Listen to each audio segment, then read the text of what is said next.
Very good afternoon, one and all present here. I, Sneha Bharadwaj, on the behalf of Aryans Group of Colleges, welcome you all on this webinar, The Uninvited Guest, COVID-19. It is my great privilege to introduce our guest of honor and speaker, Dr. Vikas Kapil. Dr. Kapil, born and brought up in Punjab, and after completing MBBS, went to United Kingdom for the higher education. After all the hard work, he became a physician in National Health Service in United Kingdom. And now, without wasting the further time, I would like to invite Dr. Vishal to share the experience while treating the COVID-19 patient. So we can easily fight against COVID-19. Sir, over to you. All right, thank you very much, Sneha. And thank you everyone who is present today for giving me the opportunity to talk to you, interact with you, and talk about the most common topic in today's world, which has engulfed the entire world with its the impact of it is so huge that we all are meeting today. And not only we, probably I think on everyday basis, on every minute basis, there are meetings going about it.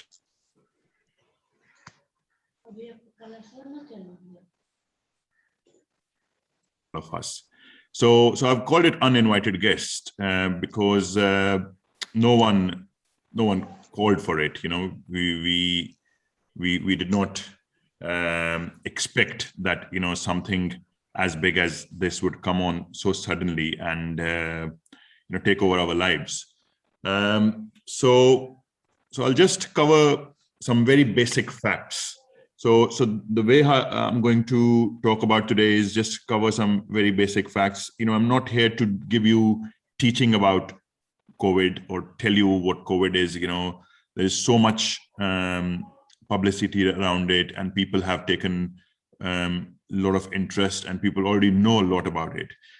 You know, I'm just going to go through what we did here in UK when COVID affected us suddenly. So just first slide about just a few.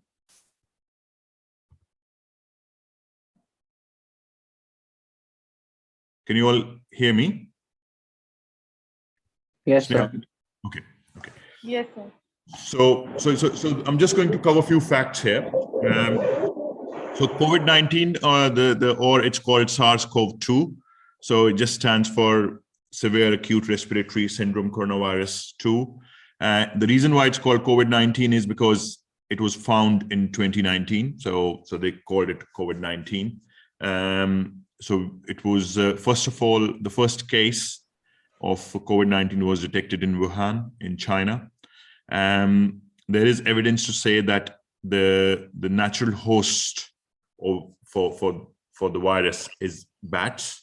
How it gets transmitted from animals to humans is still not precisely known. As I was talking, the extent how this virus has affected us, that in the first 20 months, there were 208 million cases reported worldwide. We all know that it spreads mainly by respiratory droplets. So, you know, if you are in contact with someone who has it and is coughing, so that is the main mode how it spreads. But there are other modes as well, like touch. So again, you know, if someone has virus, you know, and you happen to touch them, or surfaces. So, you know, if you are, say, for example, you're sitting in a restaurant and that table is infected with COVID because, you know, someone who had COVID sat on it and used that. So that's how it can spread. So hence, you know, if you think about it, all the things about, you know, lockdown and cleaning and sanitation, so all those things probably make sense. So the most difficult part of the, you know, why we're not able to do much about spread of it is the fact that the affected person who has COVID is infectious 48 hours before the start of the symptoms. So you might not have any symptoms, so you won't know that you've got an illness or COVID is going to happen, and you could be carrying the virus. So that is the problem. That's the reason why the numbers just grew exponentially. So now I'll just come to what happened when we had started getting cases from February 2020 onwards. So suddenly we start seeing that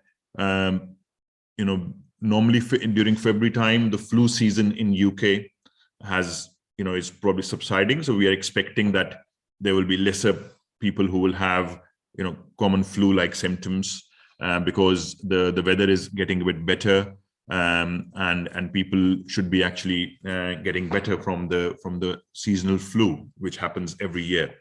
But what we found was that the numbers grew suddenly, towards mid. We have a half term in UK in February, in mid of February, when all the schools break, and big number of schools take the kids for skiing trips.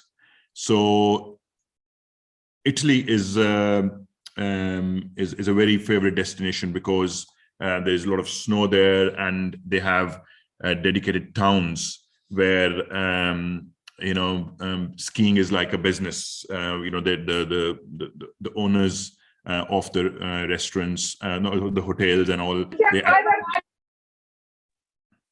they actually use that as a business. So people went to Italy and came back from Italy, and suddenly we saw a big surge in number of people getting symptoms, mainly respiratory symptoms, cough, cold, fever.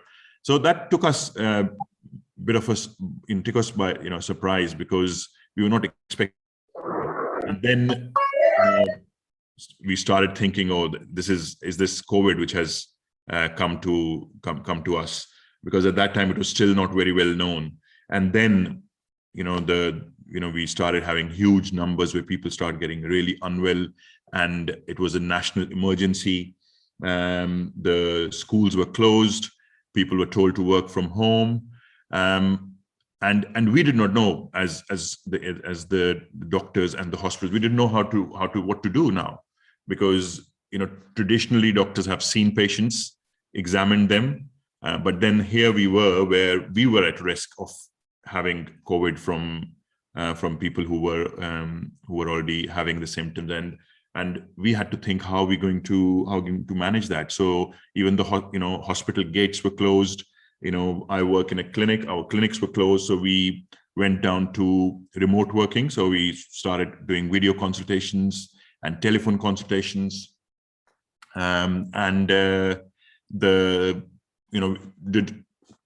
practice pretty much changed overnight, from seeing people face to face, going on to remote working.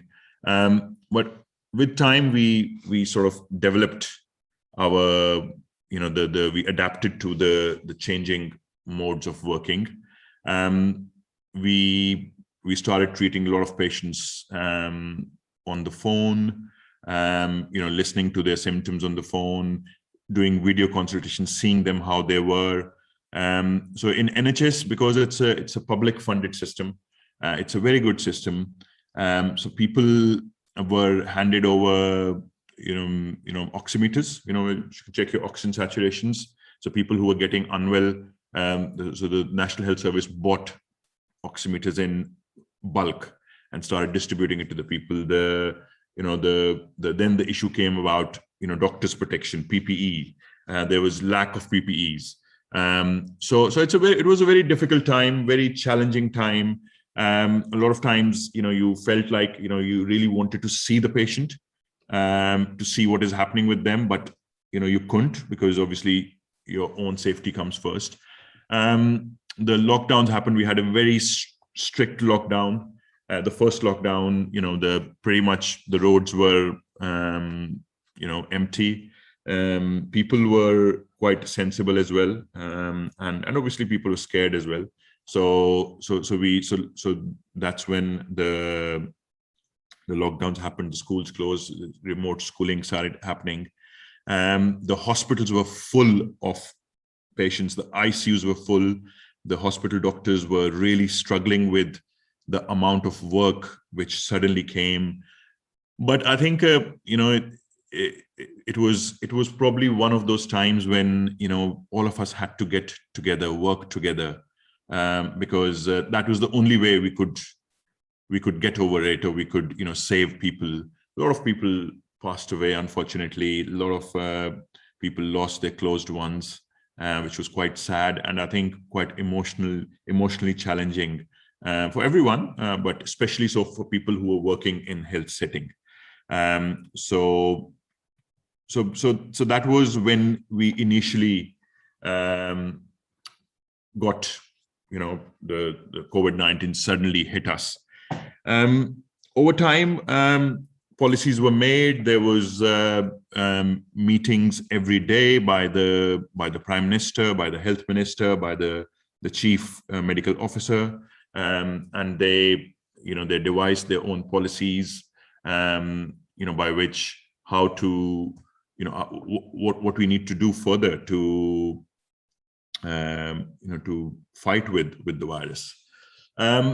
Typically, the thing with these viruses is that as initially when this virus, the numbers, the viral load was huge in patients, and with lockdown and with isolation and with social distancing and sanitation, the numbers started coming down, which was a big relief. And just when we thought that we were over it, lockdown started easing off, and then another peak started, and that is going to happen because the virus is such that we do not have a cure for it. We can't cure the virus. We can't, and the way it's a very naughty virus. It's a very notorious virus because it changes. So there is something called mutation. So mutation is when the genetic setup suddenly changes. So imagine what the virus looked like a month ago.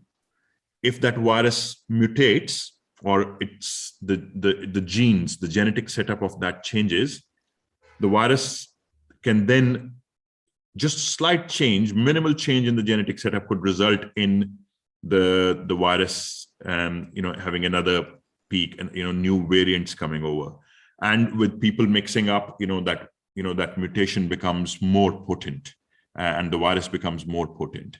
So this is what happened because of easing off of lockdown.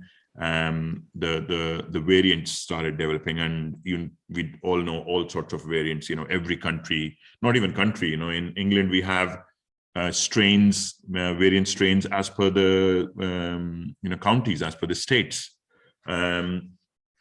So that again created challenge. Now the next challenge was vaccination, because normally to create a vaccine it takes few years,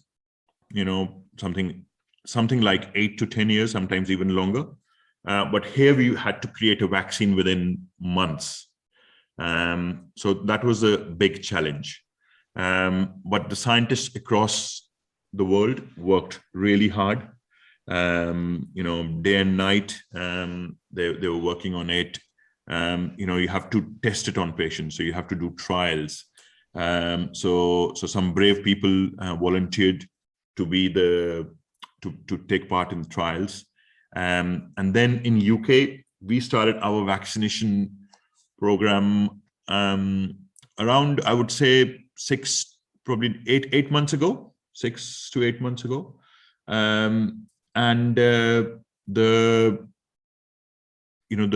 way we dealt with it, probably I think we were the first country in the world to start our virus vaccination program so extensively. People volunteered. That needed manpower. That needed, in addition to the people who work in health sector like doctors, nurses. We needed volunteers. We needed people who can guide the traffic, people who can guide the people who are going to come to the vaccine centers, who can clean those vaccine centers. So the local community helped a lot. They were given a little bit of training, but they helped a lot in setting up these vaccine centers. So the vaccination program started, but there was a fear, there was a bit of anxiety around, vaccination. Is the vaccine safe? Is there any long-term effects of it? But there was quite a lot of publicity, publicity by the media about the safety of the vaccine. Then the next issue was about availability of the vaccine. How do you make the vaccine available to make in such huge numbers? So the vaccination program was halted because of lack of vaccines for a small period of time. But they still kept on happening as and when the vaccines came in stock. So currently we are pretty much, our country, UK is the adult population is pretty much vaccinated. Now they've started the under 18s as well, and that has definitely had a positive effect, because even though we are getting people who are having the virus, but the severity of the virus is not that much as it was, and people are getting ill, but not to that extent that they have to be admitted to the hospitals or ICUs. There are not as many people dying as there were before. So definitely the vaccine has helped. There is debates about the long-term safety of the vaccine, which is nobody can comment on that. I think we'll just have to see. But I think at this point of time, all I can say is that the vaccination program has definitely helped. And I think this is what all the countries in the world are going for. They're trying to achieve 100% vaccination so that things can start opening up. So in UK, we are back to normalcy now. So all the shops, restaurants, businesses, offices, everything is open. Schools, everything is open. We are seeing patients now face to face. The masks are still being used, especially in public areas. But the UK government has said that that is up to your own discretion. If you don't want to wear masks, that is okay as well. So the currently that's where we are. What we have in future, I mean, there is always going to be a risk, a worry that COVID can come back. People will get COVID. I don't think so. We in the near future we can say that we will be COVID free 100% and we don't need to worry about. We still have to be careful. We have to take one day at a time, see what the virus does and how it behaves in future. But so far, with the vaccination program being successful, we have seen that generally there is hope. We are, as I said, we are back to normal state now. So that is the positive side of it. I think one very important thing which the virus has made us think and reflect upon is to look after our health, to look after our near and dear ones' health, to look after the environment, and just in this busy world where everyone is running for survival, it probably gives us a sort of you just need to think and stop and think and see where we're going and what we are achieving, how we can make sure that we leave this earth, this universe safe for the future generation. So I've got sorry, can I just going to so this is what I had prepared. So definitely we've learned some new words because of COVID. So Wuhan, probably no one would have known in the world that there was a city called Wuhan, but now everyone knows about it. Quarantine probably was always a tongue twister. Everyone knows what quarantine is. Lockdown was something new. All of us know what lockdown is. Social distancing, antigen. You probably, I think, a person who's not even very well educated knows about RT-PCR. So they will say, they will know about PCR. Companies like AstraZeneca, Pfizer Moderna became very famous because of COVID-19. So that's what, I was talking to you about, where we are now, vaccination. So they're talking about boosters. So like, a lot of vaccinations, we have to have boosters every year. We probably will be having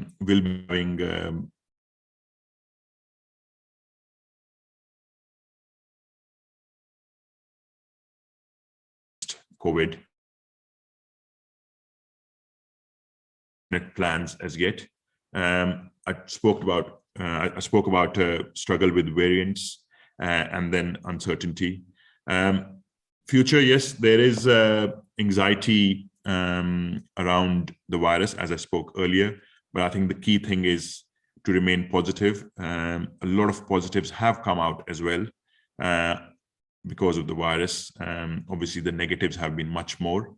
And as I said, it probably might be the time to reflect what we can do to ensure that the world is a safer place. So thank you very much for letting me interact with you. I'm happy to take any questions. If people have any questions, I'm more than happy to take those questions now. Students, if you have any question, then you can ask.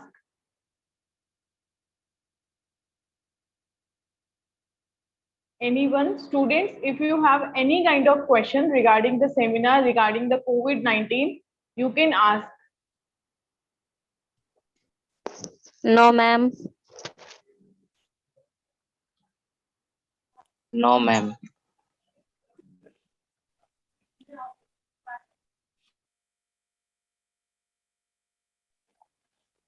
Okay, sir. So I would like to say that during COVID-19, the support of doctor is like next world to us. So thank you so much. As in doctor, you give us a lots of support, lots of inspiration, moreover, a new life. And definitely students go for the vaccination. This is the only way by which we can contribute on this pandemic. So go for vaccination. Our target is 100% vaccination. Thank you so much, sir. Thank you so much as in doctor. First of all, I would like to thank to all doctors, and then thank you so much for your valuable experience, your valuable thoughts, and moreover for all the information you given to us regarding the COVID-19. It was a really valuable session. Thank you so much, sir. Yeah, thank you very much. I would just like to end it. Yes, regarding vaccination, please go for vaccination. It is safe. There are some conditions where where a particular vaccine might not be suitable. So speak to your doctor. They would be able to advise you on that. But yes, please go for vaccination, because if the entire world gets vaccinated, we can combat this virus. So yeah, definitely go. Please go for the vaccination. Thank you so much, sir. Thank you. Thanks a lot.